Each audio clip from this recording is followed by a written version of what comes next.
Hi, hello guys, kamusta na kayo? At welcome ulit sa ating YouTube channel, no.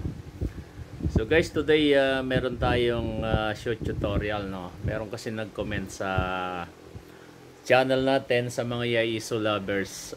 Ito po yung comment niya. Papakita natin, no. So, ang sabi niya, Sir, paano alisin ang 0.5 halimbawa? Ito yung frequency niya, no. 14048.5. So may 0.5.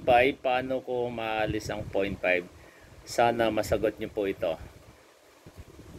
Okay, yun po ang ating bibigyan ng kasagutan kung paano tanggalin daw yung 0.5, no? Kasi nga naman hindi ka makakapaglipat ng exact frequency. So mayroong 0.5. Pero bago natin simulan, maraming salamat muna sa ating mga subscriber at sa mga hindi pa po nagsusubscribe, kindly subscribe my YouTube channel, Captain Alas YouTube channel.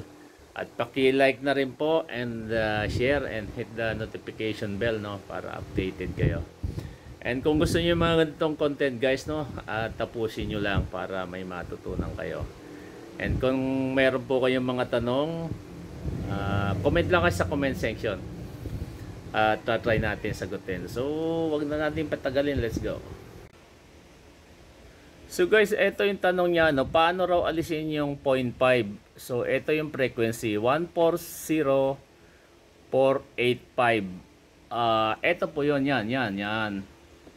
So, paano nga ba alisin yan? Kasi, pag pinihit mo yung dial, guys, oh, masyadong maliwanag yung ay by 5 yan, no? 95.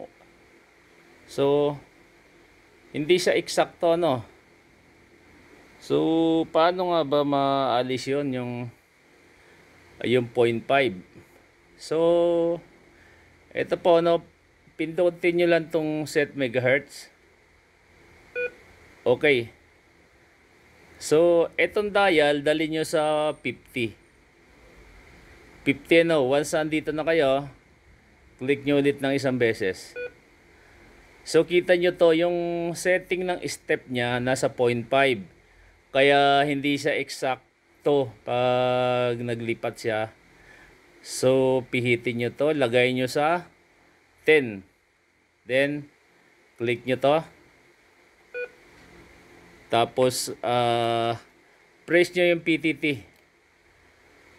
So, and then para maalis nyo po yan, ilipat nyo ng, for example, 140.480. So, nawala na yung 0.5, no? Kahit pihitin yung dial. So, wala na 0.5. Diba guys, nakuha nyo ba? Okay. Kasi nga yung step na nakasetting sa radyo mo is nasa 0.5. Nasa 5. So dapat 10. Okay, ganun lang po kadali yun. Wala na yung kanyang 0.5. So guys, yun lang po yung simpleng tutorial natin kung paano tanggalin yung 0.5. So doon sa nag-comment kay Pahad Sultan Doding, yan. Hindi ko alam kung ano ang Facebook account mo or ano. So sana nasagot ko yung katanungan mo, ano. At i-try mo lang panoorin yung video at tapusin, no, para mawala na yung 0.5 dyan sa Yaiso mo, no. Okay guys, kung may mga tanong po kayo about sa Yaiso, no, mga function, kung ano-ano pa, mag-comment lang po kayo. So, dito na lang po natin tatapusin ang ating simple vlog or short tutorial. This is Captain Alas, TB1XRY. Have a nice day, 73.